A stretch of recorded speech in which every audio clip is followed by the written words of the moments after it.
my name is Angel Soto. I'm going to be reading a story to you, the first children, Genesis 4. Before I start, let's do a prayer. Lord, I thank you for this day you gave me, Lord. Let me understand what I'm reading, let them understand what I'm reading, let your presence be with me. In Jesus' name, amen. Because Adam and Eve had done wrong, they had to find another place to live outside of the Garden of Eden. They knew they were being punished for the wrongs they had done. Adam had to work hard and long to get the food for Eve and himself. No doubt his hands and feet were sometimes bruised and torn by thistles and thorns. Eve too had pain and sorrow. Her home was not so happy as it had been before she disobeyed God. Adam and Eve could no longer walk and talk with God face to face, yet they still worshipped him and confessed their sins to him. They offered him gifts upon the altars on a pile of stone or earth. They placed wood for a fire. Then they laid their offering on the wood, set fire to it, and the offering was burnt. Adam and Eve have been lonely for no other people to talk to, but God planned there would be more people. A baby boy was born to Adam and Eve. They named him Cain. How they must have loved him. Later God gave them another little boy, and they named him Abel.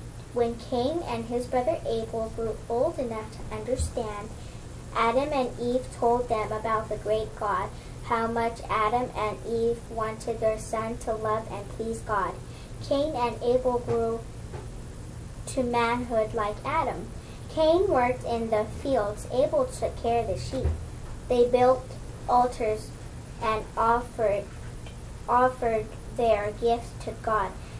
Cain brought food from the fields for his offering. Abel brought a fat lamb. God must have looked at Abel and seen his sorrows and his sins and his desire to be forgiven. God must have looked and seen his trust. God was pleased with Abel's gift. God was not pleased with Cain's offering, and Cain was very angry. God said to him, "Why are you angry? Why do you look sad? If you do well, you will be accepted. If you do not, you would be taken by sin. Do not let the sin get a hold of you. Master it instead." Later, when the brothers were in the field, Cain quarreled with Abel.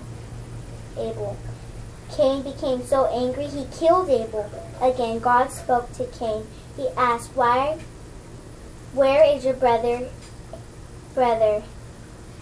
Cain replied, "I do not know. I'm not my brother's keeper." Before, I didn't stop in the beginning, but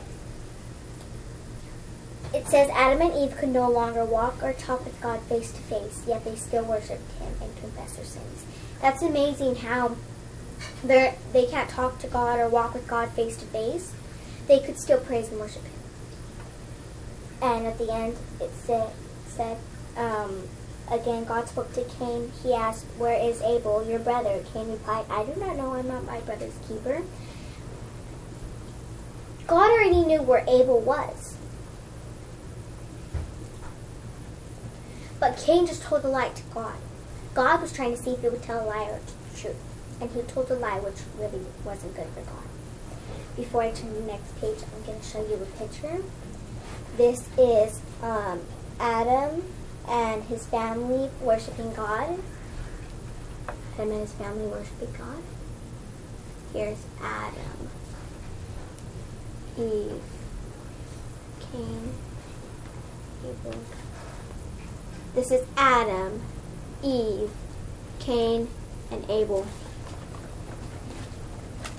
Next page. God knew what Cain had done. He told Cain, "Because you have done wrong, you will be punished. You will till to the ground but your crops will be poor. You will wander here and there without any one place to call your home. Cain said, "Oh God, this punishment is greater than I could bear. What if people try to kill me when I'm wandering from place to place?" God answered, "I will put a mark on you. Then people will know to do no harm." Cain wandered far away into a land called Nod. He lived there for many years. Wasn't that a wonderful story? I'm going to pray and then ask you a question. Lord, I thank you for letting me read this story to everyone. I thank you for letting me understand it, and I thank you for letting them understand it. In Jesus' name, amen. The question is, leave it on the comment. Adam and Eve had 2 sons. What were their names? Thank you for watching my video. Bye-bye.